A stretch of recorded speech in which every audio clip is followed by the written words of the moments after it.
Going on, everybody? What's going on? Welcome. Good to have so many people here already.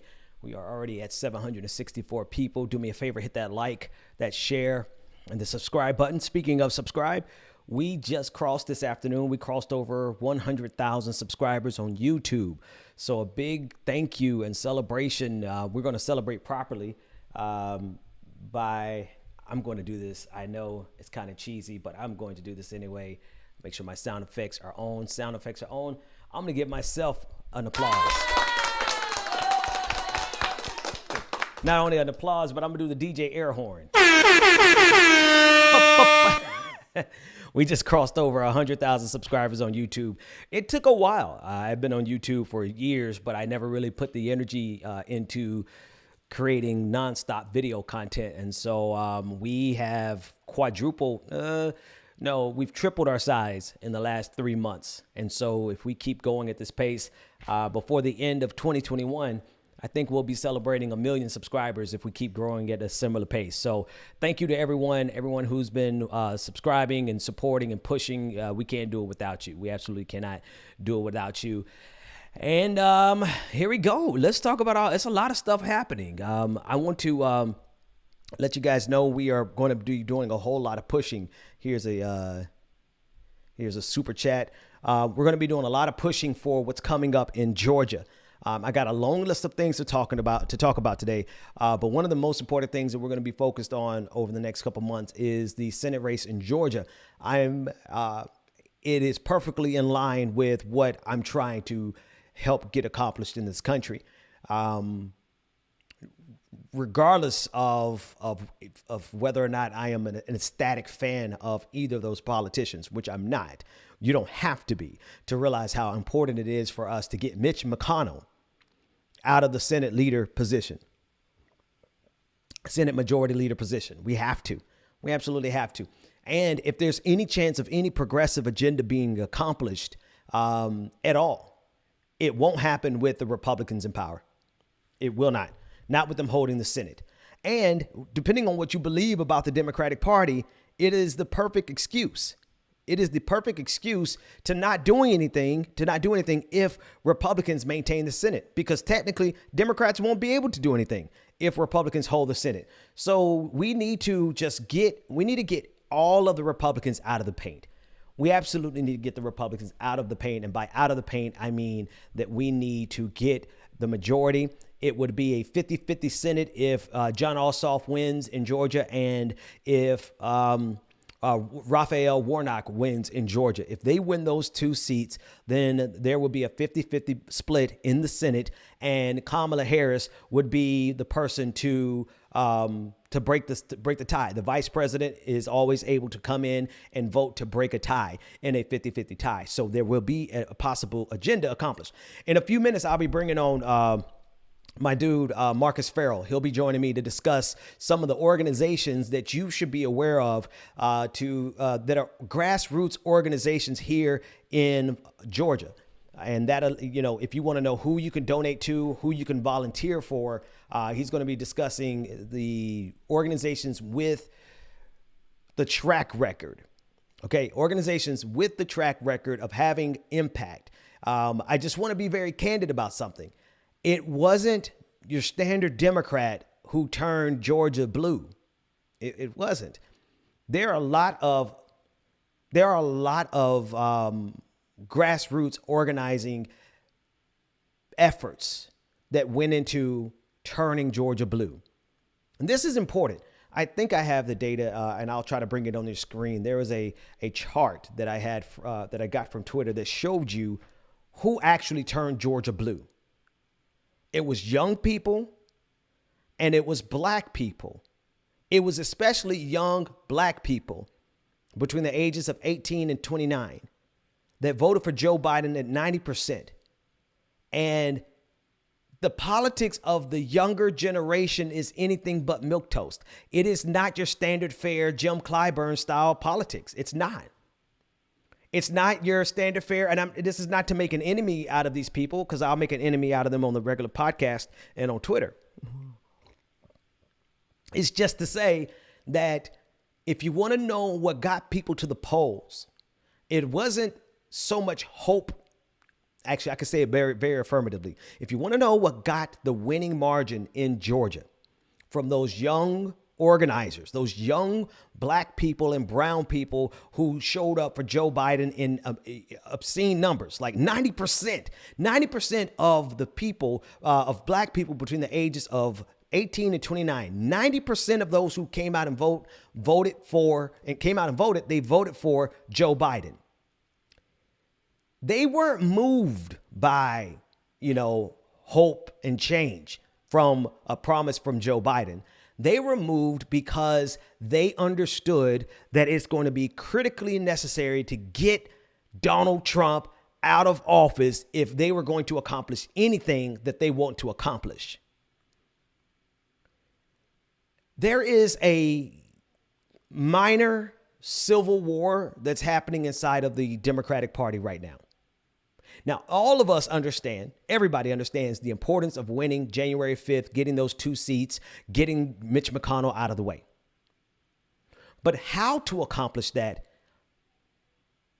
really matters. There's a minor civil war going on between the Lincoln Project Republicans and folks like me and to the left of me. Here's why there's a fight, and I hope that you can let me take my time with this, and then I got a whole lot of content to go through, a lot of videos. We'll go through all this, but here's why this is important. The Lincoln Project is a group of people who worked directly with George W. Bush. They worked in his administration, for his administration, and they are Republicans who have been on the wrong side of every single issue that's important to you and me. It just so happens that they didn't like Donald Trump. They like everything else. They like those 2017 tax cuts, which added to the deficit. And now we're going to have to start talking about austerity because of their move in 2017. They like the tax cuts. They like the foreign policy. They like the war in Iraq because they helped start the war in Iraq. They just so happen to not like Donald Trump. And so they raised $67 million. $67 million in order to convince Republicans to vote against Donald Trump. More Republicans voted for Donald Trump in 2020 than in 2016.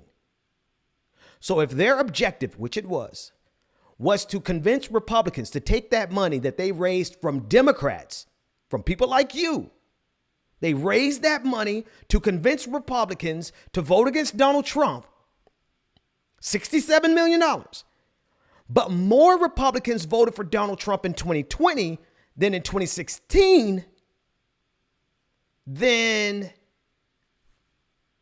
clearly their efforts were an abject, complete, total, objective failure. Here's why this matters.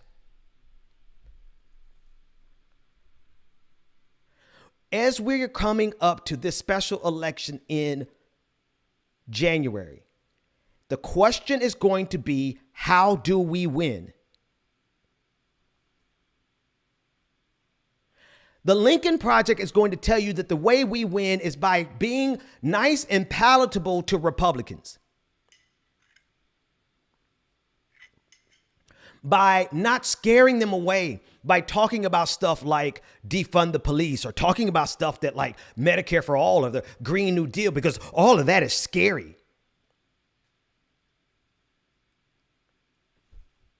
The Lincoln Project is trying to convince Democrats to be as palatable to Republicans as imaginable. But clearly they don't know what the hell they're doing, because more Republicans voted for Donald Trump in 2020 than in 2016.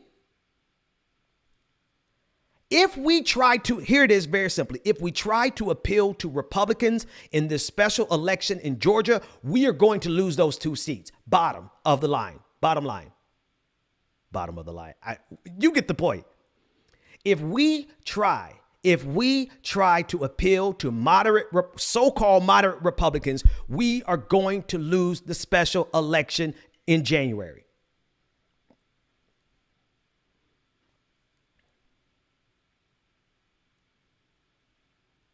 A lot of stuff to cover, but I want to start off here because here's the deal. What the Lincoln Project is not going to tell you, is that if they can convince the Democrats that their strategy is the best strategy to win Georgia, then the Democrats are going to pour millions of dollars into a Republican-led organization that, one, can't deliver Republicans because they didn't deliver Republicans for Joe Biden. Okay, let me say that again. They cannot deliver the Lincoln Project and milquetoast Democrat centrism that always tries to appeal to that moderate Republican voter. They've done everything they could to appeal to the moderate conservative voter. They did not do it. Republicans voted for Donald Trump. I got to say it again. More Republicans voted for Donald Trump in 2020 than in 2016. So all of the Democrats' best effort, the establishment, people like Jim Clyburn of South Carolina, who keep telling us that we shouldn't talk about the things that matter to the people who actually went out there and voted. Are y'all following me? Hit the like button. The people who went out there and voted, specifically in Georgia, we're talking about the special election in Georgia. The people who went out there and voted were young, radical, black and brown people. The data bears it out. People who were not calling for us to defund the police. Quite frankly, it was people who were calling for us to abolish the police.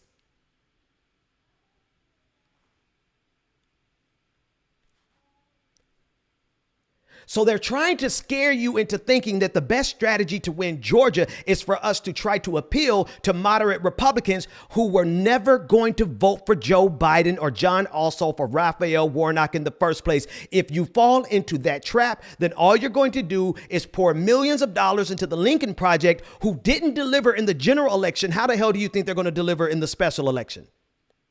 And you're going to ignore the people who actually got the job done, who were young, who were radical, who were black, who were brown, and our allies, our white allies. Period. The losing strategy is for Democrats to try to appeal to moderate suburban white Republicans because they lost them. They did not win them in the general election. The losing strategy is to ignore the demands of the people who actually helped you win Georgia, young, radical, black and brown people. The winning strategy is to kick these people like the Lincoln Project out of your coalition because they did not help you. John Kasich. Do I have a clip of John Kasich in here? I don't know. Let me open up my producer's pack. John Kasich from Ohio is trying to tell Democrats how to win, and John Kasich couldn't even deliver Ohio, the former governor of Ohio. John Kasich could not deliver Ohio, yet he is still going on television trying to tell Democrats how to win. But my dude, you didn't even deliver Ohio. In fact, he did not even deliver his own precinct. The very precinct that he goes to vote, he did not deliver that. That precinct went for Donald Trump. And he's trying to tell us that the way that you're going to win is by kicking these Democrats, kicking these, not appealing to these leftists. Get your leftists in check. If y'all follow these Republicans' advice, you're going to make them rich and you're going to lose.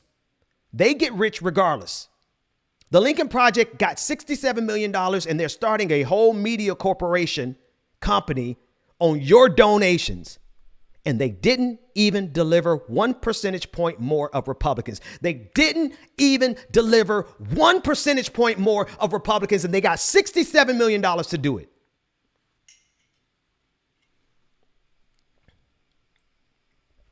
Don't worry about finding it, David. It's fine. They got Republican consultants got $67 million, and they did not deliver 1% of a Republican return. And they are actively, which is bad enough, but they are actively telling you to do the very thing that's going to make you lose the special election. The way we win the special election and I'm going to go ahead and call Marcus Farrell. He's going to come join me. I'm going to put him in the conversation now, because the way we win the special election is by putting money and energy into the organizations on the ground that actually won Georgia for Joe Biden. That's how we do it. Okay? Can I say it again? The way we win. Marcus, turn the computer down in the background. I'm going to bring you in. The way we win Georgia is by putting money into the organizations that got it done for Joe Biden, not by trying to support and push conservatism and push running after moderate voters. All right, I'm bringing Marcus Farrell in. Marcus, let me unmute your mic on my side. You're good on your side. Marcus, thank you. First of all, everybody who doesn't know Marcus is co-host with me with Political Thirst Trap on every morning at approximately 8:30. It's approximate. But Marcus has also got the organizing bona fides. He's got the campaign bona fides. I'll let him introduce himself to this audience. Tell the people about why everybody should listen to you. You should never, ever let Squirrel Gang on your show late at night. Gang. All right, gang, right? So first off, I might be the first guest that has been on Ben Dixon's show since he reached 100,000 followers. Can we give a shout out to Ben Dixon for reaching 100,000 followers on YouTube? On YouTube. Oh, yeah, we had to do the horn for my dog. Listen, man, first off, I know we're in it, but I had to do this right here. Congratulations, bro. Thanks, man. The first time that I saw you on your show, first off, it's big time. I feel like I'm big time, even though we have a show together. I feel like I'm big time right now because I got on the You Up show. That's like you got on the night show, man. Yeah, I got on the night show and stuff like that. I should have put a suit on. You know what I'm talking about? So Trap Hey, man, Squad, we rocking the polo. We rocking and eventually we're not gonna be rocking these polos. We're gonna be rocking the Chipmunk logo. That's right, the Chipmunk logo, man. Listen, so congratulations to you. Thanks, man. Thanks, man. And I'll keep back on what you were just talking about because I was following you clearly and concisely. Moderate Republican ways, moderate Democratic ways will no longer work in Georgia. And what I mean by that is, well, before you say that, tell them why they should listen to you as you say that, because when you say that, it carries even more weight than when I say it, because I know it intellectually, I know it rhetorically, politically, you know it from organizing. That's right. So first, you do know it, and your voice carries very clear, decisive decisions. But so I'm Marcus Farrell. You can catch me at Marcus for America on Instagram and Twitter, Marcus Farrell on Facebook. And I am the former deputy campaign manager for Stacey Abrams, and I also was the chief of staff for New Georgia Project. New Georgia Project has registered close to 1 million voters in the past 7 years in the state of Georgia, right? If not bypassed that. The work that New Georgia Project has done, the work that Stacey Abrams has done on her campaign has always been a two-phase approach, right? Register people to vote and then galvanize them to turn out, right? And what we've done in the state of Georgia is every single time they try to purge voters down here, and they consistently try to purge voters here in the state of Georgia, what we do is we come right back at them. We came right back at them and said, okay, well, y'all knocked off 200,000, we're going to register 400,000. Y'all knocked off 50,000, we're going to come back with 100,000. Our goal was to always make sure that Black America, Georgians in general, any color, will register to vote and then make sure that they turn out afterwards. And I don't toot my own horn. Matter of fact, I'm not going to toot my own horn. Toot your horn, brother. I'll toot it. But there's a lot of work that we've done before this Georgia became sexy. Right.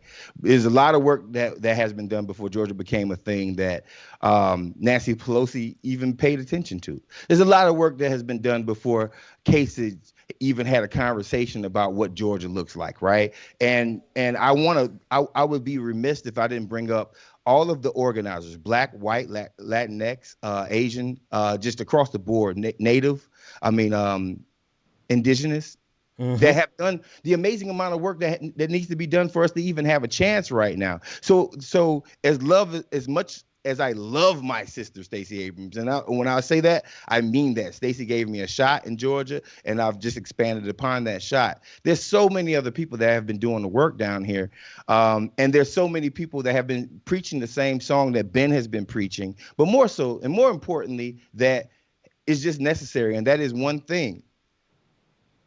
Moderate Democrats, even though Stacey might even consider herself a moderate Democrat, moderation doesn't work. You have to say something in the state of Georgia. You have to say something, right?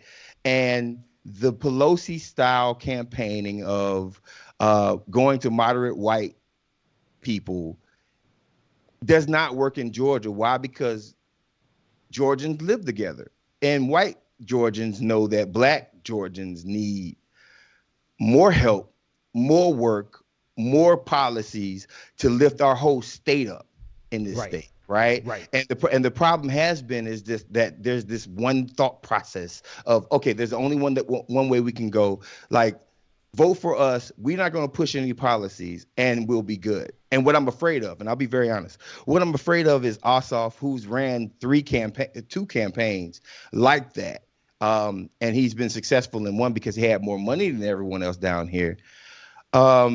That they think that this is the way that we go forward. And before you come down here to Georgia, well, let me change that. Come down to Georgia. Yes.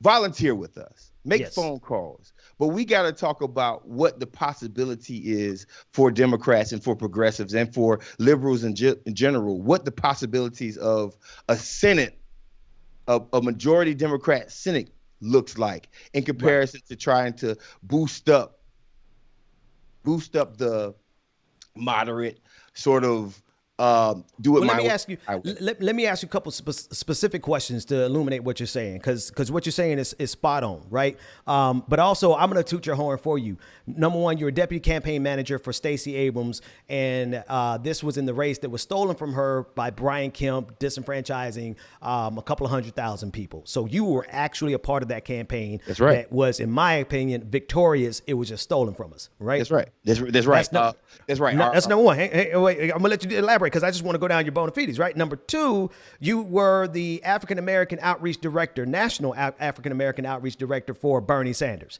I was. In 2016. That's right. That's so right. So you know what the hell you're doing. Yes. Number three, you actually worked in, you were the executive, what was your position? I was the chief of staff of New Georgia Project, and under my watch, over 400,000 Georgians were registered to vote here in this state. Okay. So if there's anybody who knows what's going on in Georgia, it's not just you. There's other people who know what's going on in Georgia, but you're in that group of people who knows how to win Georgia. That's right. We've been saying the same thing for years. And when it wasn't sexy, and I keep using that word, so excuse me, America, but when it wasn't popular to center black voters. I mean, when I came in 2015 and had a conversation with Stacey Abrams, I give her props because she said, so how would you win Georgia? And the first thing I said was center people of color, center black people, center Latinx people, center Asian people. She was like, she damn near was like, you got the job, right? Because she, I mean, if you're Stacey Abrams, even at that time, they were looking for ways to like get their foot into a demographic shift. But fundamentally, moderates don't know how to center black voters, talk to people of color, and address their issues. Because here's the problem. You have to address issues. You have to address issues in order for people to vote in the state of Georgia. And it's insufficient for them to say, I'm not Donald Trump. That would not have been enough to win Georgia in this previous election. Hey, listen, saying I'm not Brian Kemp is not enough, right? Saying that, like, let's localize it. Saying that I'm not the white Republican is not enough. In Georgia, you have to bring up issues because there's an immense amount of poverty. Has America ever heard of the Black Belt? Has your late night viewers heard of the Black Belt before? Have you brought that up before, Ben? I have not. Actually, bring it on up. All right. So the Black Belt is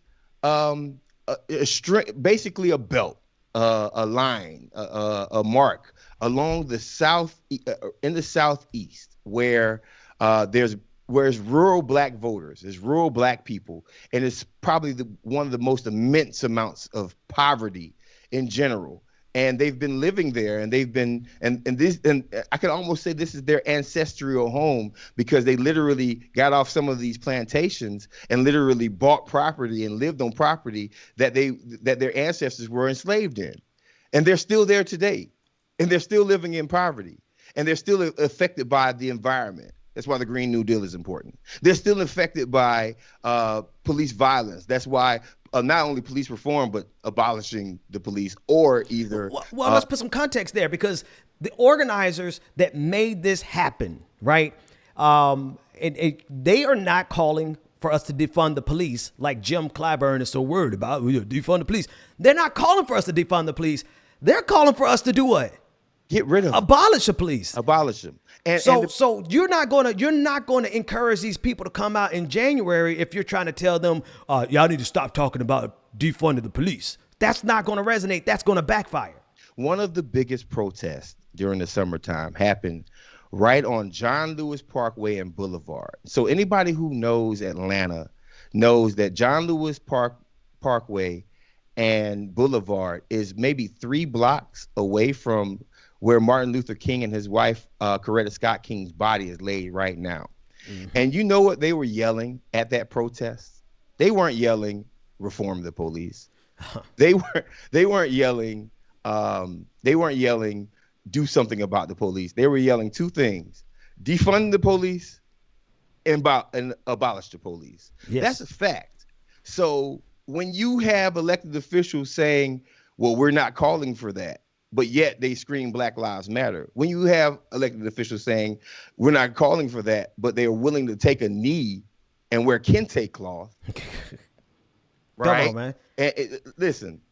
That's not going to work in Georgia. But they playing games, Ben. They playing games. I want to pull something up. Let me pull something up on the screen. And we need to make it clear that you don't, listen, you do what you have to do to win. But more importantly, that win number comes in one thing: galvanizing the people who didn't even vote in the Biden election, galvanizing people with talking points and things that you're going to do for their community to get poverty out of Atlanta, to get gentrification out of Old Fourth Ward, to get police officers out of, from beating people up all across Georgia, right? To end the Ahmaud Arbery situations, to end the Kendrick Johnson situations in Georgia. And the only way that we do that is real policies that do something about police and do something about.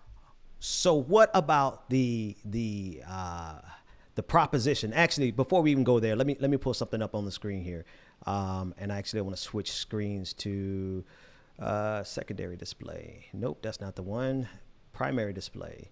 There we go. I pulled it up on the screen and I want everybody to look at it. This is the exit polling data, which is not complete. It's still coming in, but it shows you who voted and gave Georgia to Joe Biden. Black youth in Georgia powered Joe Biden's run to flip the state. If you look in the middle, black youth ages 18 to 29 voted for Joe Biden at 90%. As young people in general, 25 to 29, 54%, 60% for youth ages 18 to 24. So it's good in general, whether you're black or white. If you're a young person, you voted for Joe Biden in Georgia. And if you're a young black person, you extraordinary voted for Biden, which is exactly what we need to do. Who didn't vote for Joe Biden? Young white youth. Now, with that data, with that knowledge, does it make any sense for the Democratic Party to be listening to people like the Lincoln Project, telling them to stay away from stay away from radical issues, stay away from defunding the police, stay away from, because you're going to scare away the moderate Republicans? The moderate Republicans were never going to vote for us in the first place. Come on now, listen, man. There's in no space in America can the Lincoln Project and Black liberation live in the same space. There's no space in America where the Lincoln Project and moderate Republicans, because here's the thing: if you're quiet about brown people in Georgia getting hysterectomies and you didn't make a noise about it when it was happening, if you were quiet about that, and then and then you want to be at the same table with black people who are getting killed by police. Joe Biden has to make a decision. He has to make a serious decision about which way he's going to lean, because we can't coexist. Fundamentally, the Lincoln Project, Republicans, and you know what? Yes, I get it. The Lincoln Project did what they had to do to try to get their people to swing over. But unfortunately, their base was not the people that actually put Joe Biden over the edge. It was black folks that put Joe Biden over the edge. Now, can you honestly say, as a person who supports Black Lives Matter, as a person who supports black issues in America, can you honestly say that a Republican who has been silent about Donald Trump can go to the same table after they pushed their Blue Lives Matter flag, after they pushed all of the derogatory things about immigrants in this country, including black immigrants who we're friends with, who we're cousins with, who are married to as a black community, and then have Republicans at the table? I'm sorry, that's not going to work. Not when they. I want to address a comment from the comment section, because I appreciate the comment, and I think it's worthwhile discussing. This is from New Lifer on, it looks like YouTube. And they said, Ben, but I'm one of them. I agreed with what the Lincoln Project said about Trump. I'm a never Trumper, but Lincoln Project swayed me to seek things out like your show. Just wanted you to know. And I appreciate you being here. That might be the only good thing they actually did, though, was got you over here to my show, because you're an outlier, right? As a percentage. It is just, right now, it is just a statistical fact. And we'll get the data hardened as the voter files are all updated. But with the exit polling data, Republicans voted for Donald Trump at a higher percentage in 2020 than they did in 2016. So, my friend, New Lifer, I appreciate the sentiment, but you're an outlier. The Republicans went to Donald Trump even greater than they did in 2016. And this is with the Lincoln Project having $67 million. Now, setting aside the $67 million, the thing that matters the most right now is that the strategy that they're trying to get the Democrats to employ and to deploy in Georgia is one that's not going to work, Marcus. That's right. Listen, man, Blue Lives Matter wants to kill me. Blue Lives Matter wants to allow the killing of my nephews, the people that I spend a whole bunch of money on, I care about, and I'm inviting to my Thanksgiving table, right? My America is different from the America that Blue Lives Matter has. And the reason why I bring them up is, have we seen Lincoln Project dismiss Blue Lives Matter? Have we seen Lincoln Project dismiss all of the police unions across the country? Have we seen it? And if they have, then are they going to be consistent about it? And the answer is no, right? Because moderate Republicans live in a safety zone which is the suburbia that they think that I'm going to go put on a hoodie and a mask. And yes, I wear my hoodie in the morning time, but put on a hoodie and a mask and mess around with white women and black people right now. Man, listen, black men aren't the ones that are trying to kidnap white women. That's the alt-right. That's the Proud Boys, right? They have us more afraid of liberation. And I'm telling you, if you want, the demographics have shifted. We reached out to Mundell. Mundell had previous engagements and stuff that he had to do tonight, so he couldn't come on. But Mundell has really good data on the demographic shifts, not only on the national level, right, but also here in Georgia. Right? There have been so many black people who registered to vote and are ready to work to win this thing. So much so, the uptick, the advantage that the Democratic Party has in this state is exactly and precisely because of black people. You cannot then turn around, and I don't care what black person you put up there. Jim Clyburn of South Carolina, I'm sorry, he don't know what the hell he's talking about. That's right. What he's talking about is a type of politics that was successful in 1990, 1992.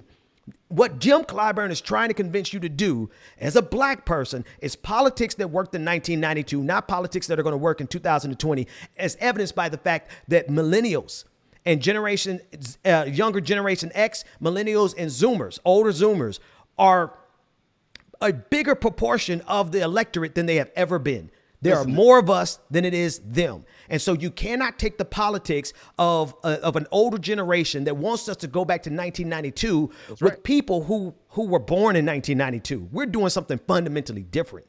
Listen, man, you can't pass the Lift Every Voice plan that they have with Republicans at the table. I'm sorry. Maybe I'm crazy.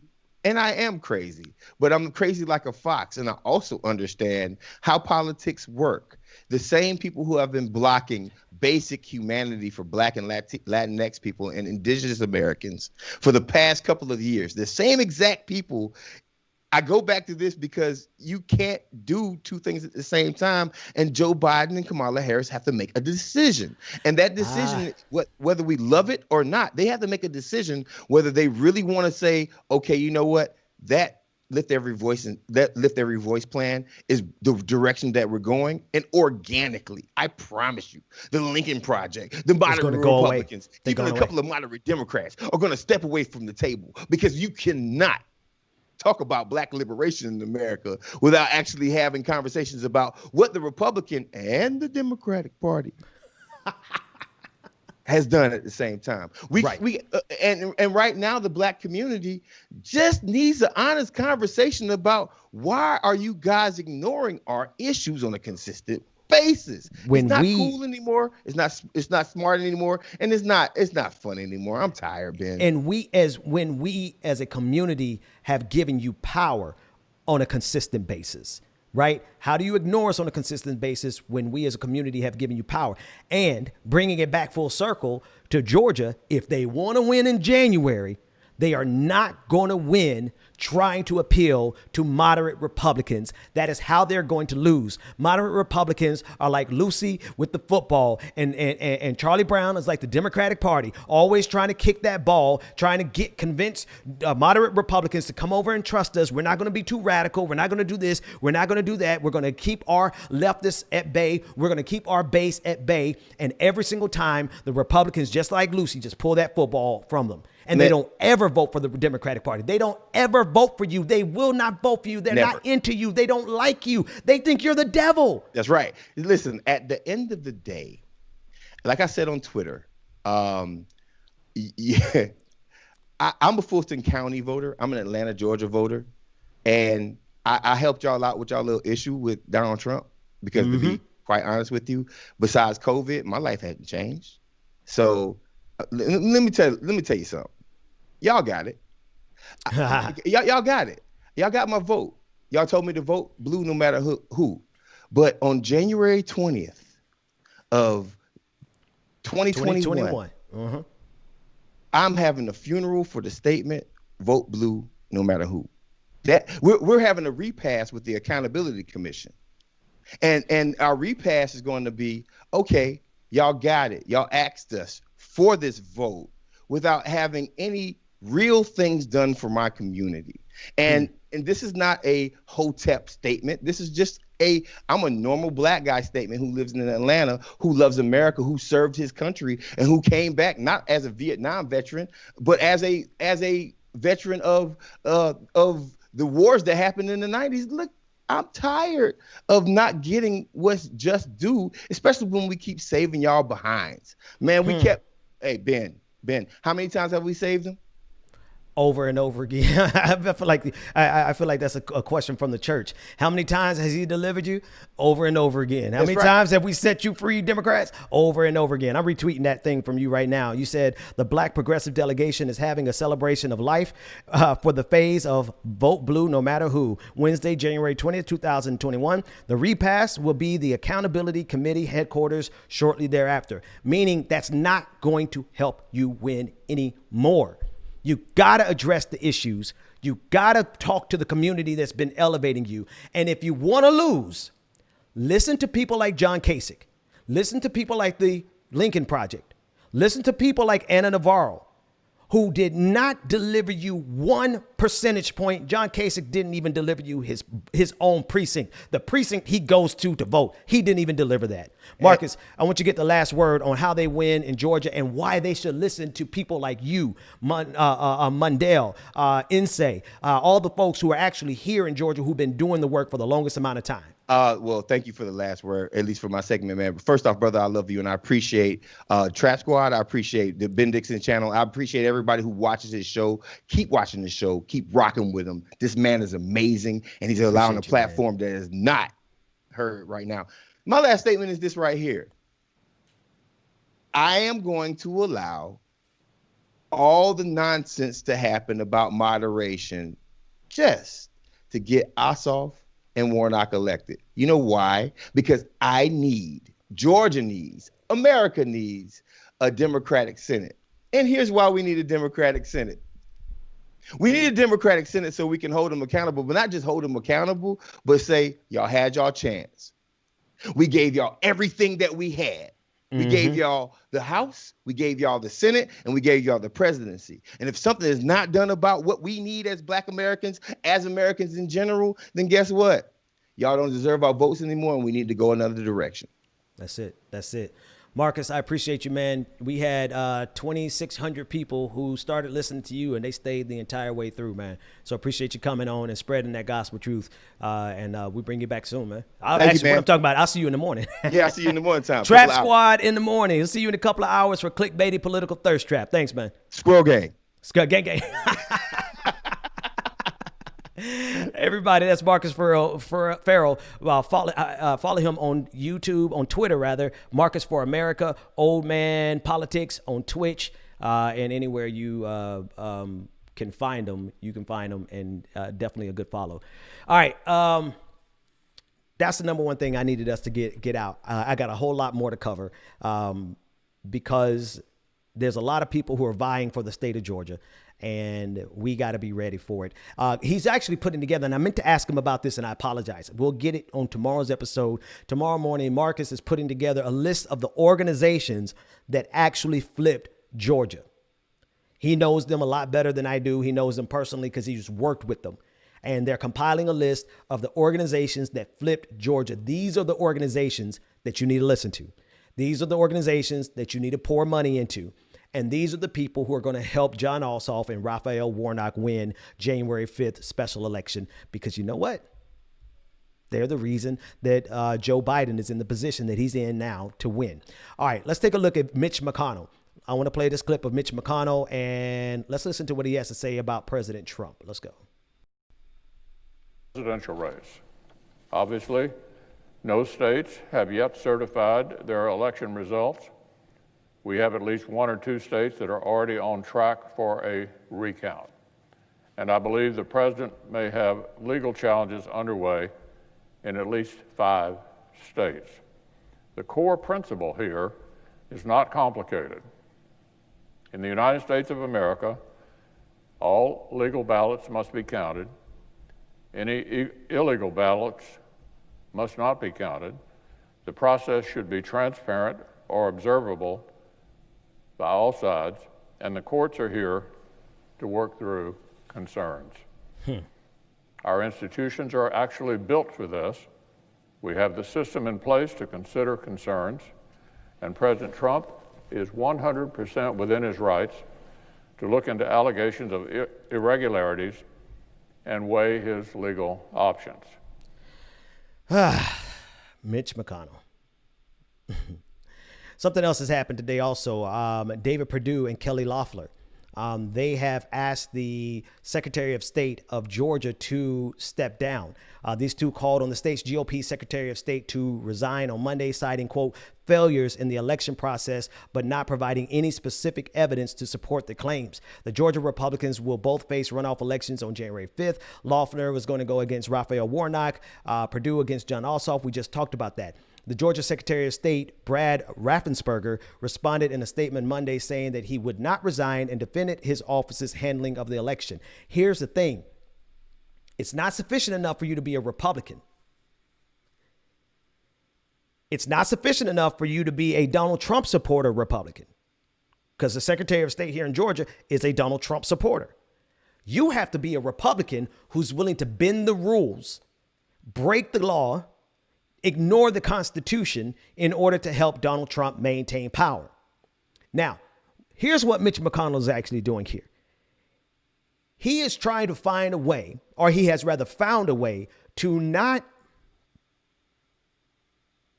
appear fair and balanced while giving Donald Trump cover to run his shenanigans to stop Joe Biden from becoming the next president. Now, the election was run fair and square.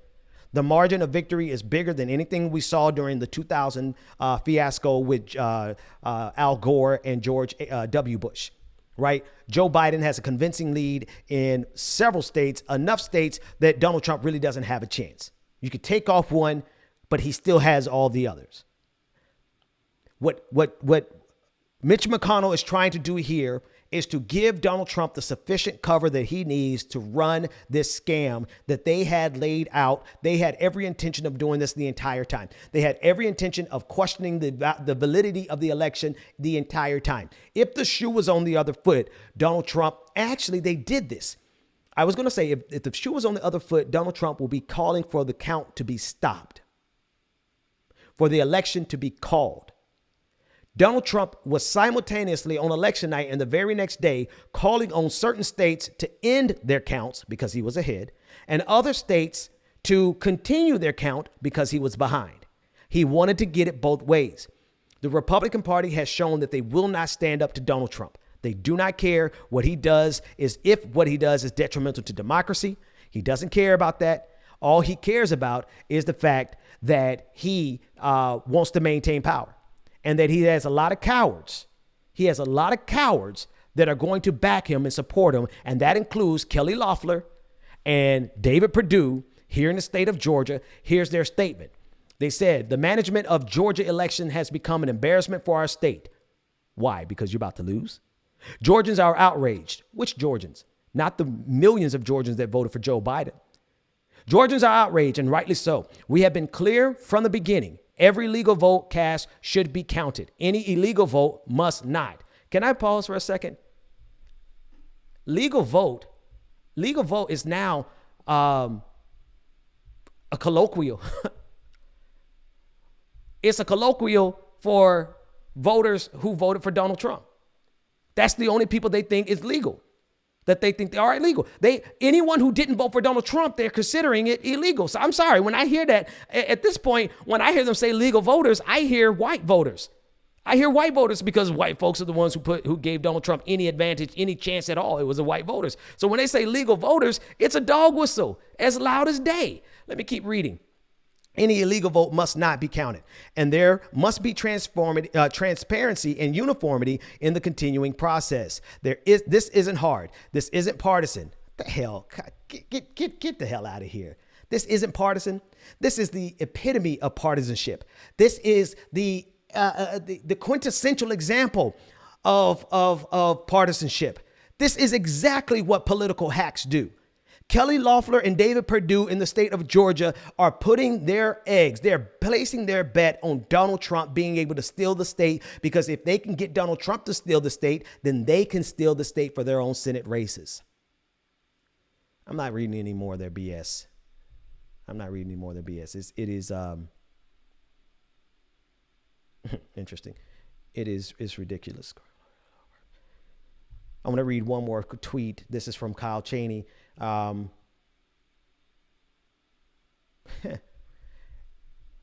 Twitter, Kyle Cheney on Twitter said, one overlooked point, David Perdue is simultaneously suggesting that the Georgia election results were tainted, yet he is fully accepted competing in a runoff, despite falling just 0.3 percentage points short of avoiding one. In other words, he's showing his hypocrisy on full display. Now, I want to be sure, as I always tell you on this show, on this stream, the hypocrisy is the point. There's no amount of pointing out the hypocrisy to them that's going to get them to actually act in good faith. It's not as though you can show this to them and then all of a sudden they're going to be like, oh, you know what? You're right. We didn't realize that we were being hypocritical. No, they know they're being hypocritical. That's the point. And they're trying to get what they always have had. They have always had the ability to get Democrats to run after them, trying to explain like, oh, this is where you're being hypocritical. And they're just laughing, sitting back, and still executing their plan. Still executing their plan because they know what they're doing is hypocritical, because the hypocrisy is the point. The hypocrisy is the point. Let's listen to Kayleigh McEnany show that hypocrisy. Sounds like, do you know that fraudulent votes were actually cast?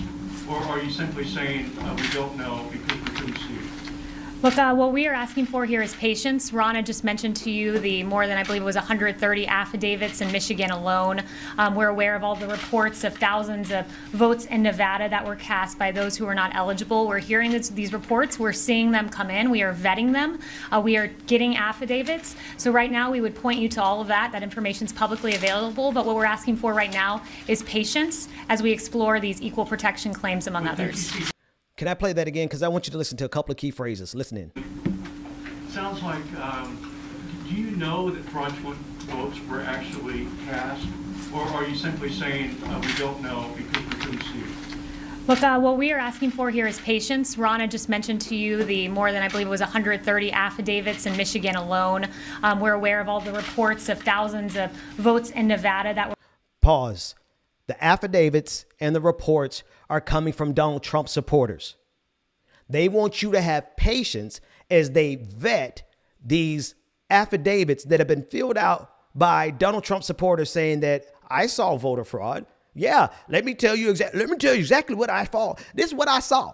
I saw it as clear as day. Some colors were actually voting, and that's voter fraud.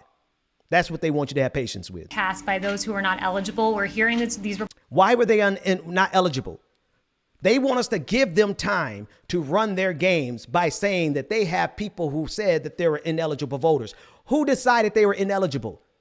How can the supervisor of election and their staff in every single state run this election and not fill out and not report it themselves? And you want us to take some random Joe from Kalamazoo, Michigan, who said, I saw somebody voting who shouldn't be voting, and you want us to give you time? Bullshit. Get out of here. We're seeing them come in. We are vetting them. No, you're not. You're getting affidavits. So you're getting people who support you to sign papers that probably could actually land them in jail if there was any justice. Now we would point you to all of that. That information is publicly available. But what we're asking for right now is patience as we... Patience so that you can run your scam on America. Explore these equal protection claims, among others. Equal protection claims to give Donald Trump all the time that he needs to do what he needs to do to steal this democracy. That's what they're asking for. That's what they're pleading for. And if we spend any amount of time trying to convince them that they're wrong, like, no, Kaylee, like, no, honestly, take a look at it this way. If you consider it this way, this is what Democrats get wrong all the time. They always try to sit down. Kaylee, can I just explain to you that if you really think of the logic of it, that these affidavits are being filled out by people who support Donald Trump. Don't you want to at least acknowledge their incentive to do so? And Kaylee McEnany is going to be smiling and say, I think if you just give us time. Toni Morrison, was it? I think it was Toni Morrison that said the point of racism is to waste your time. If I can extrapolate that, the point of the hypocrisy is for you to have all of your time wasted trying to convince them that they're being hypocritical because you think that they're engaging in good faith. You think that if I am able to explain it to them good enough, then they will come to my side of the argument. What you need to realize is that they know exactly what they're doing. They intend on being hypocritical, and they intend on making sure that they occupy your time long enough for them to accomplish their agenda. Here's Joe Biden. As we work toward a safe and effective vaccine, we know the single most effective thing we can do to stop the spread of COVID is wear a mask. The head of the CDC warned this fall that for the foreseeable future, a mask remains the most potent weapon against the virus. Today's news does not change that urgent reality. I won't be president until January 20th. But my message today is to everyone is this. It doesn't matter who you voted for, where you stood before Election Day. It doesn't matter your party, your point of view. We can save tens of thousands of lives if everyone would just wear a mask for the next few months. Not Democrat or Republican lives, American lives. Maybe we'd save the life of a person who stocks the shelf at your local grocery store. Maybe it saves the life of a member of your place of worship. Maybe it saves the lives of one of your children's teachers. Maybe it saves your life. So please, I implore you, wear a mask. Do it for yourself. Do it for your neighbor. A mask is not a political statement, but it is a good way to start pulling the country together. I want to be very clear. The goal of mask wearing is not to make your life less comfortable. It's to take something away from you. It's to give something back to all of us, a normal life. The goal is to get back to normal as fast as possible. And masks are critical in doing that. It won't be forever, but that's how we'll get our nation back up to speed economically, so we can go back to celebrating birthdays and holidays together, so we can attend sporting events together, so we can get back to the lives and connections we shared before the pandemic. It doesn't matter whether or not we always agree with one another. It doesn't matter who you voted for. We are Americans and our country is under threat. That's the reason I voted for Joe Biden right there. I'm going to tell you the honest truth. The reason I voted for Joe Biden, it's for no other policy other than I know without a shadow of a doubt that if we get somebody in the White House who has some common damn sense, just common sense, then we can actually save lives. I'm not so interested in getting back to normal because, you know, staying at home has been extremely beneficial for me. It's been beneficial for me in my health. It's been beneficial for me in my marriage, my family. It's been beneficial for me in my finances because I'm not in the streets wasting a lot of money. So I'm not one who's particularly excited about getting back to normal because normal wasn't good for me. What I am excited about is saving some lives. We can save lives. Donald Trump does not give a damn about the 237,000 people that died. He doesn't. He doesn't. He never did, and he never will. So much so that wearing a mask, the president-elect, Joe Biden, had to come out here and make this passionate and compassionate plea for people to wear a mask because it has been so politicized over the last 8 months. When it is the lowest barrier of entry. He's not saying everybody has to take a vaccine right now, today, go get in line. He's saying put on a damn mask. Can I just play a couple more seconds of that? Because I need you to see, this is, no, that's not what I want. I need to play this. I need you to see just how hard he's having to work to get people to wear a damn mask. As we work toward a safe and effective vaccine, we know the single most effective thing we can do to stop the spread of COVID is wear a mask. The head of the CDC warned this fall that for the foreseeable future, a mask remains the most potent weapon against the virus. The most potent weapon against the virus, and we can't get Americans to wear a mask because we have not had a president who's been able to put his ego aside long enough to save lives. Okay? Long enough to save lives. Pfizer has apparently there's, and I'm not sure, I want to read this. I want to read this information on Pfizer's vaccine. And I want to put a caveat here. I don't believe for a second, or I don't put it past a corporation for a second to do a massive marketing scam in order to promote their vaccine because they understand that there's probably hundreds of billions, if not into the trillions of dollars worth of revenue for them to be made off the vaccine in the long run. This statement from Pfizer is a corporate statement. It's not a scientific statement. I just want to make sure I say that. Now, I'm going to read it because I'm excited about the possibility, but I got to put that in there because we have to be skeptical and make sure that we understand the context of everything that is said on the show. And so this is what Pfizer is saying. Pfizer and its partner, a German company, BioNTech, announced preliminary results that suggested that their vaccine was more than 90% effective. I got to read this. If it is a marketing ploy, then may they all roast in hell. May they all burn in hell for eternity. But if it's true, we could save a lot of lives. And you're still going to have to wear a mask. Okay. This is not to say that you're not going to wear a mask because there are going to be a lot of people. The vaccine has already been politicized. We're fighting a big uphill battle here against ignorance. So far, Pfizer and BioNTech have reported no serious safety concerns from their vaccine. Pfizer's chief executive has said that it could have 30 to 40 million doses of the vaccine before the end of the year, enough for 15 to 20 million people. These doses would only be available for the highest risk individuals. The FDA was only requiring 50% effectiveness in order to move forward with any vaccine. The flu vaccine is only 40 to 60% effective. The vaccine will not come in time to rescue the world from the next several months of COVID winter. So again, I want you to take that with healthy skepticism about it. The nature of the announcement itself, is a statement from a corporation, and I don't trust corporations as far as I can see them. But if they have managed to successfully do this, then it is a pretty good. It bodes well for the future of us recovering and getting back to normal. But even going back to normal is going to require people wearing masks going forward in the future. And we can't get that with a president, with Donald Trump, who has politicized it at every single turn. We are simply not going to ever recover. We will never recover if we're still dealing with Donald Trump. Thankfully, I don't care how hard he fights.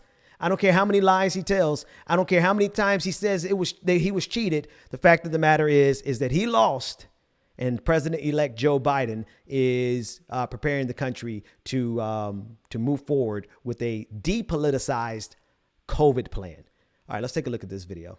These people were allowed to vote in person and were not required to return the mailed absentee ballot or sign an affidavit that the voter lost the mailed ballot. Listen, here's the thing. Why aren't you worried about these irregularities? But no, this is a separate question. But it's a separate question, which is, if you are finding these irregularities, if you have an election worker being told to backdate ballots, that's a problem. We're going to pursue all of this. Is it going to be enough? No, it's going to take time. Is it going to be enough? We don't know. Is it going to take time? Yes. That's Ronna McDaniel. And the only reason I played that clip, because I never miss an opportunity to remind people that these people are so committed to Donald Trump that she actually changed her name. Her name is actually Ronna McDaniel Romney McDaniel. Her name is Ronna Romney McDaniel. And let me just put her back on the screen real quick, because these people were allowed to vote in person and were not required to return the I want to mail. pause it. Look at her name, Ronna Romney McDaniel. That's her real name. She took it off. She dropped her name, Romney, because she's a part of the Mitt Romney family. And Donald Trump said to her, I don't like that in your name. I'm not going to call you Romney McDaniel. And what did she do? She dropped it out of her name. These people are so committed to their leader that you just got to understand that this is a cult. This is a cult. This is a death cult. A death cult that will steal this democracy from us and kill millions of people trying to get herd immunity, all because they want to do the bidding of Donald Trump. And they want to please him. All right, let's take a look at this next clip. And we've just confirmed that HUD Secretary Ben Carson has tested positive for coronavirus. We're told he's in good spirits. We wish him well. We also have seen reports that you were with him for an election night viewing party, where some fear that this could be a spreader event. How are you doing, and have you been tested? Well, I actually did not see Secretary Carson at the election night party, and I kept a face covering on at all times and worked to maintain social distance, following exactly the types of advice that I give to the American people every time I can talk to them. Okay. And I wish Secretary Carson well. Look at the facial expression. We've just confirmed that My guy HUD on the Secretary right. Ben Carson has tested positive for Look at his coronavirus. eyes. We're told he's in good spirits. We wish him What? well. We also have seen reports that you were with him for an election night viewing party, where some fear that this could be a spreader event. How are you doing, and have you been tested? He's like, bro, you got to go get man. These people don't care about their own lives. Why would you expect them to give a damn about this democracy? Why would you expect them to actually try to preserve this country when they're not willing to even preserve their own lives for the sake of Donald Trump? They don't care. The ignorance, the idiocy, it's all the point. These are the type of people that we're dealing with, and it is dangerous. It is a height of danger. like danger, Will Robinson, danger. All right, I want to play this clip. This is from The Daily Show, and a couple more clips. Then I'm going to read as many of your super chats as I can. We've just been so inundated with super chats. We're going to have to get another strategy for it. We're trying to work that out. But we do want to recognize as many super chats as we possibly can. Democrats are being sore losers. They refuse to acknowledge they lost the election. So what do? They cry malfeasance, wrongdoing, criminality, fraud. Democrats, more so than Republicans, seem to have a problem conceding defeat. Either the election system broke down or some mystery votes are hiding somewhere. You have a whole series of Democrats who've just said bluntly, if our candidate doesn't win, they stole the election. The Dems just want to make America suffer. It's like losing the World Series and demanding an extra inning a day later. The Democrats are refusing to accept the declared results of the national media. So how do they do this? Lo and behold, they find missing ballots. The radical left is attacking the sanctity of our votes, refusing to accept the midterm election results. So what if these were Republicans refusing to concede? Democrats may see how they'll be able in the future to steal elections through lawsuits that they can't win with the voters. Ramping up election conspiracy theories, accusing Republicans of outright stealing the election. Kind of rich. You know what? Sounds sore loserish. Shout out to The Daily Show for putting that together. But again, folks, I got to point out something. The hypocrisy is the point. They know they're doing this. They're going to continue to do this. And they're doing it because they know that if they can slow us down trying to just laugh at their hypocrisy, that they will continue that hypocrisy and they will continue their agenda. All right, I have two more videos. These last two videos are hilarious. I'm not even going to introduce them. I'm just going to play it.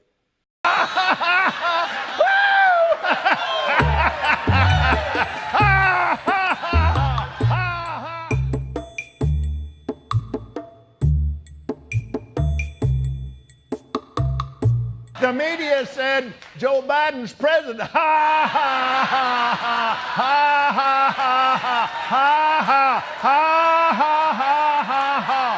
ha ha ha.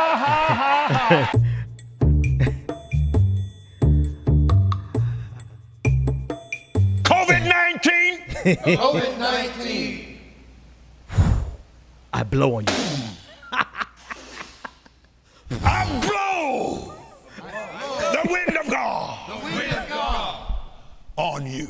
On you. You are destroyed forever. I wish it worked. And you'll never be back.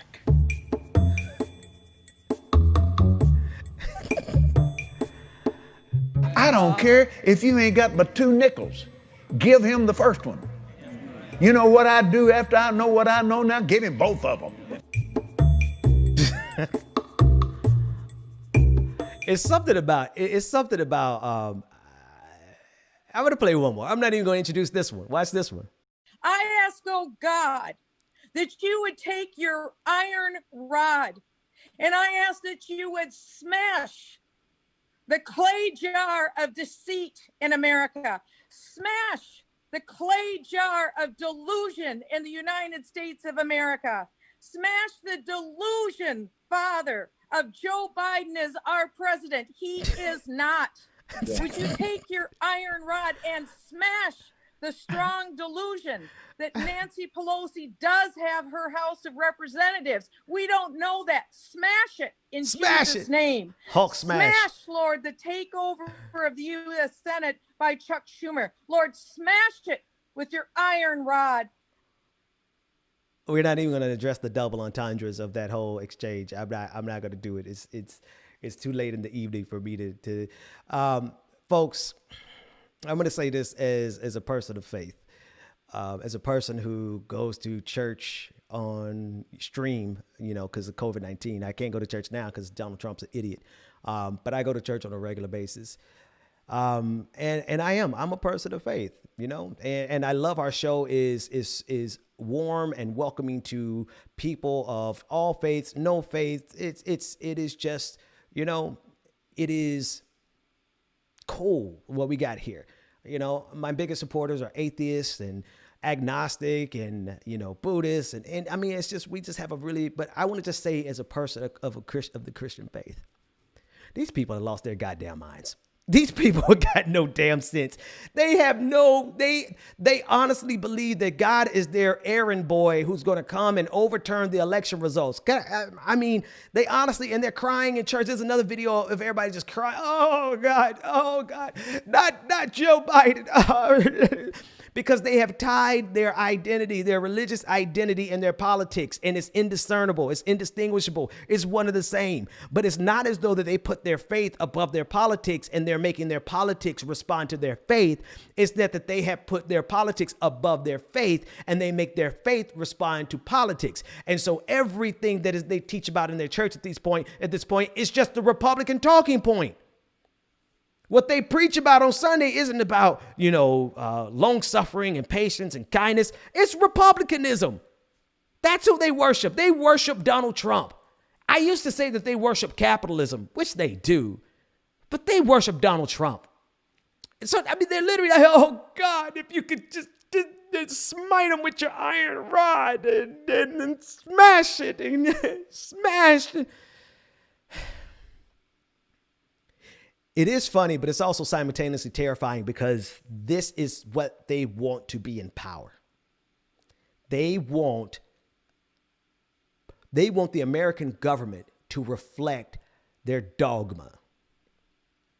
They want laws to reflect their dogma. They want America to be a theocracy. They want America to be their particular style of Christianity. And their particular style of Christianity would execute me. I'd be executed as a heretic. I'd be thrown on the walls of Gilead. So it's not good enough for you to be a Christian. Is that you have to be the type of Christian that serves their exact political dogma, because it's not even religion. It's not faith anymore. It's just politics being preached from the pulpit. All right, let's get to some super chats. And again, just to give everyone a heads up, we're going to start doing it. We're trying to find a way to get your super chats to automatically appear on the screen, because sometimes it takes over an hour. I noticed last week it took over an hour and we didn't even get through.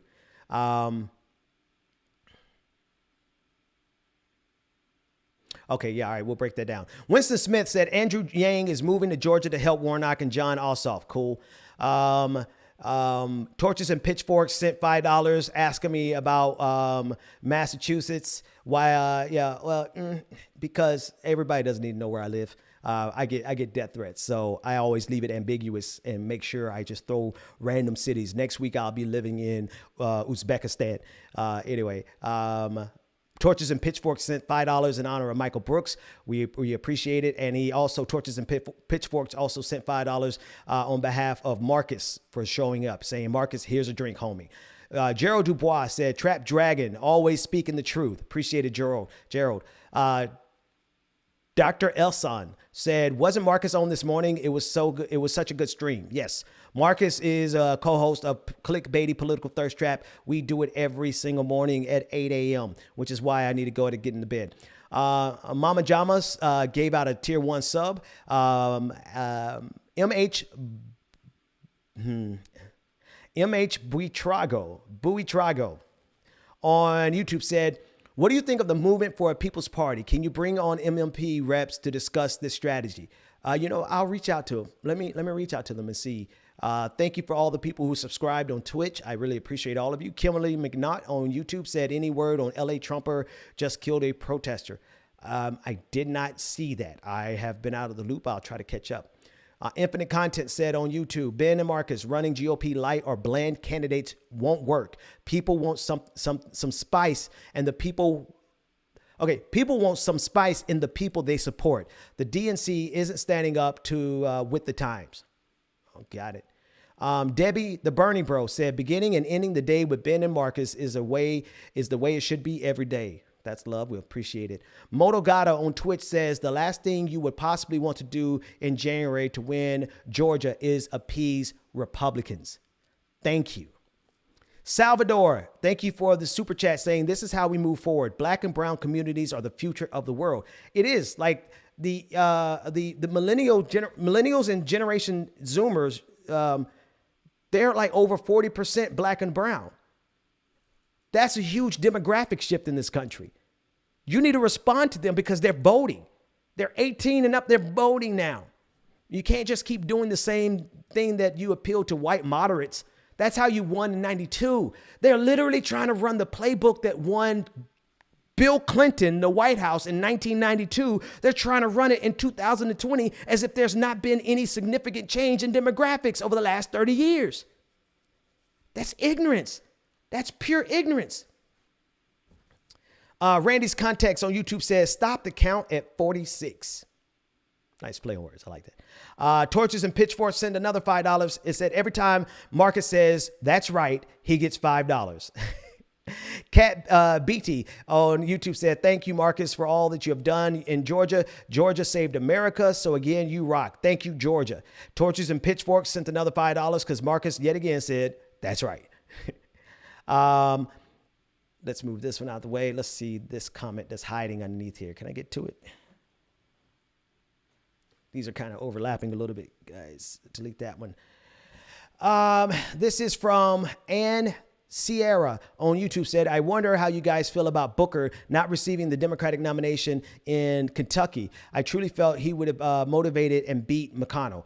I agree. I think it would still be difficult because we're talking about Mitch McConnell, who basically owns Kentucky. So it was going to be a difficult fight anyway, but I think he would have done better than Amy McGrath for sure.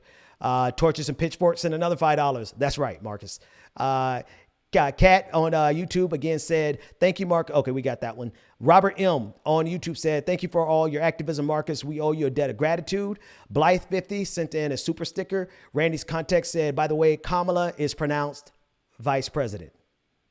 Love it. Wisu 67 on YouTube said, don't know how you feel about Pod Save America, but even they were saying today that Republicans in the cabinet isn't smart, and they're better be progressives in Biden's administration. I like them more now that you told me that. Was never really a fan, but I like them more now that you said that. Torches and Pitchforks. Mark says Marcus is pro-black when we ain't talking about Muff. Yeah, I don't know what I just walked into there. That's right. Another $5 from Torches and Pitchfork. Snuggles 1967 on Twitch said, do you think Trump and all of his cronies are playing us like a fiddle and just want ratings so they can go and get a great reality show or movie when they're done? I think what they're actually doing, it might also be that they are doing this to just keep everyone in a rage, because the number one tool Republicans have to get voter turnout is having their supporters be enraged. So I think it might be just a strategy for getting voter turnout in the special election in January. Peace is a verb on Twitter, on YouTube said, Miss Lucy campaign, I'm tired. Melanede44 said, make sure you keep checking your registration till the 5th of January. They might still try to purge you. Excellent point. Thank you for that. Yeah, we'll keep saying that.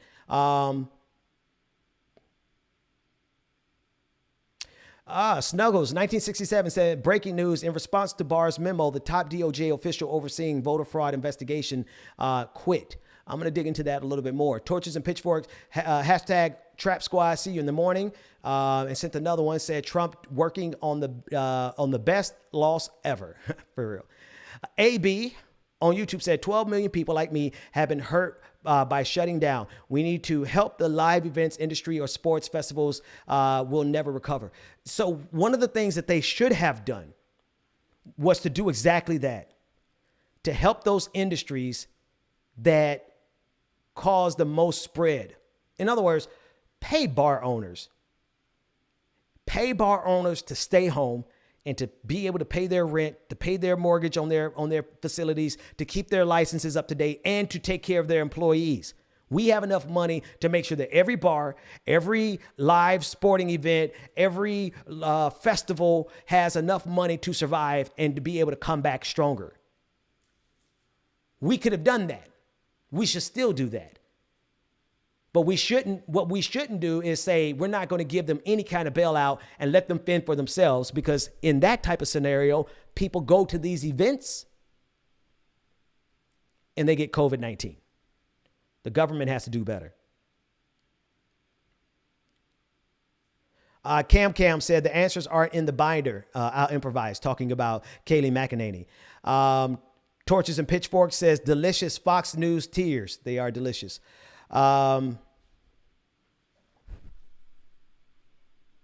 This is Crazy Hawaiian in PA said, I worked for Sanofi, another vaccine manufacturer, for years. Vaccines need time, and that's that. The vaccine must be safe and efficacious. I'm reading the clinical trials before that thing is entering my body. Please, everyone, do the same. I agree.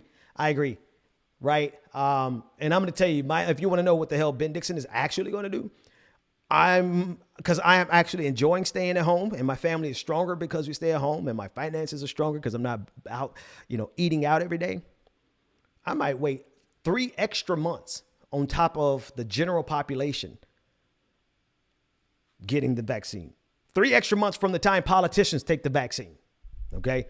And I want to know that it doesn't kill them and that it's efficacious, that it actually works. That's just what I'm going to do. So, and it's not to be, I am going to take the vaccine. I'm not going to go with the first, Pfizer. Again, that was a marketing document that they released.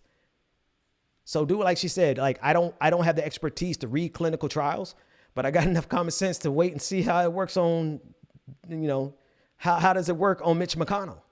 Let me see how it works on Mitch McConnell first. That's just me. That's just me being an overprotective dad, right? That's me, because I do the most in COVID-19. I've been doing the most. I spray everything down. Somebody drops off a package. I open the door spraying alcohol. Just spray it everywhere. So you might not, what I'm saying might be over the top, but that's just me. Jean Marani says that Copeland laugh was creepy as hell, but Joker definitely sold it when he did it. The Joker, absolutely. That guy Ahmed said, I hope these evangelists lose their tax breaks. I don't mind if they do. Moto Ganda said, oh no, not the iron rod lady. Dr. Poopsicle said, and smash God did. Trump is out. Love it. Madison Griffin says she was hoping I was going to talk about the evangelicals. I can't miss a day without talking about the event. If they do something, I got to talk about them. Torches and Pitchforks said agnostics for separation of church and state. LOL. Nefti Barika said, I pray on the spaghetti monster for Trump to go away. Amen. Amen. Listen, I think what I'm going to do is I'm going to go get some of these old Baptist deacons from the churches I used to go to. And I'm going to ask them to say a good Baptist prayer, a good missionary Baptist prayer, where they, get down on their knees bent and their back, where their knees bowed and their back bent before the throne of grace. Father God, in the name of, I'm gonna get them to do a real prayer to show these white evangelicals who've been copying, copycatting the black tradition, show them how a real prayer, and they're going to be praying against Trump. So all these prayers are going to cancel them out. Who God going to answer? When black folks are praying against Trump and white folks are praying for Trump, God ain't going to answer nobody. It probably wasn't going to answer him anyway. Sam O said, this is why I left the evangelical church, instead joined the Episcopal church. You will see none of that in my church. My church is faith and reasoning. Love it. Reverend Donna Puyol. I'm sorry, Donna, you told me how to pronounce your name. She said, congrats. Just remember that 1/3 of your success goes to your wife. She would say 50%. I would say 50% too. Go to your wife. Take care. Blessings and moving forward in progress. Sent you an email on some info. Thank you, Reverend Donna. 4 Seasons Thirst Trap. I love your name.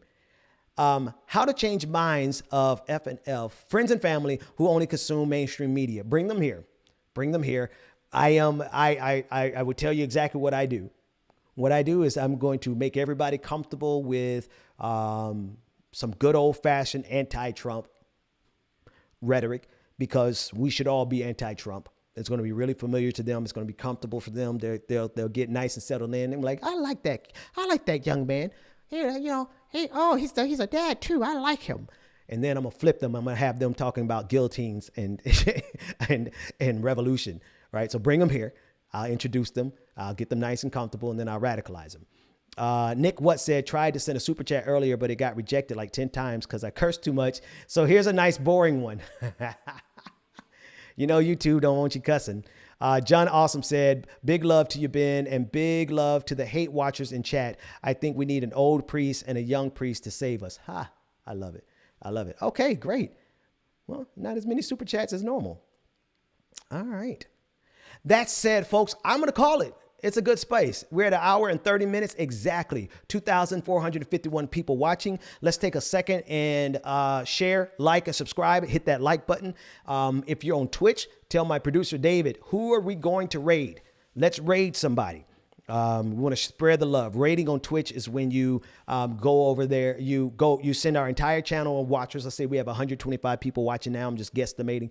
And we send all 125 to go support somebody else's channel. So pick someone to raid. That's number one. Number two, if you want to support the show, you can go to patreon.com/the BPD show and become a patron. I would love to have you as a patron. We have a patron party once a month. And if you were at the party, the lame duck Donald Trump party, that's really good. The lame Donald Duck. Like, why would we skip the Donald in front of the lame duck? He's a lame duck president. Lame Donald Duck might be doing the most. But anyway, if you were at that party on Saturday, it was live for 7 hours. We partied for 7 hours and the DJ did not repeat a single song. And it was fun.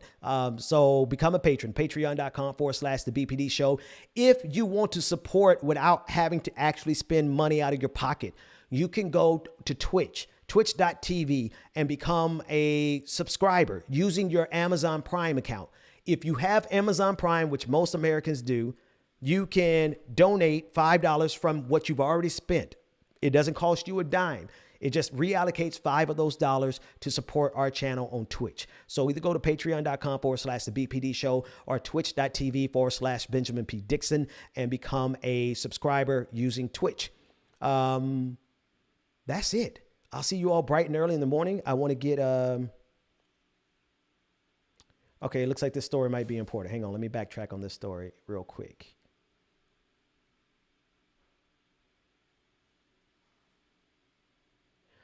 Well, I saw that part and I didn't really care too much about that part. Let me just keep reading here, folks.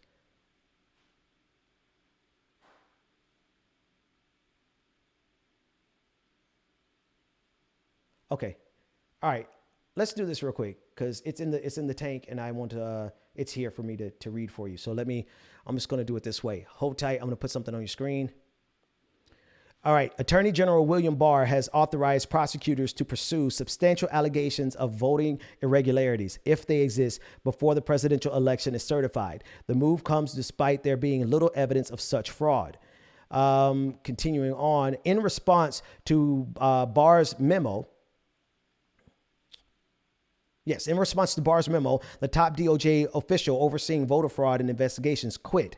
And here's the memo. Mr. Barr said he authorized specific instances of investigative steps in some cases. He made clear in a carefully worded memo that prosecutors had the authority to investigate, but he warned that specious, speculative, fanciful, or far-fetched claims should not be a basis for initiating federal inquiries. Mr. Barr's directive ignored the Justice Department's long-standing policies intended to keep law enforcement from affecting the outcome of an election, and it followed a move weeks before the election in which the department lifted prohibition on voter fraud investigations before an election. Mr. Barr's authorization promoted the Justice Department official who oversees investigations of voter fraud, Richard Pilger, to step down from his post within hours, according to an email Mr. Pilger sent his colleagues that was obtained by the New York Times. So that's... We'll investigate that a little bit more and talk a little bit more about it tomorrow. Just wanted to update that. My producer sent it. See you in the morning. Don't be late. Don't be late. I am going to assume that we have done well, I still see people commenting from Twitch. So let me know when we've done the raid on Twitch. At this point, we're done with the stream. If you're still here, do me a favor and show somebody some love. Say goodnight to somebody, introduce yourself to somebody, be kind to somebody, because when we can be kind, we should be kind. When we can't, we should take no prisoners. I am going to get some rest. Thank you, Nick. I am going to get some rest Peace and love to you, Monk. And I'm sorry, I couldn't get your first name.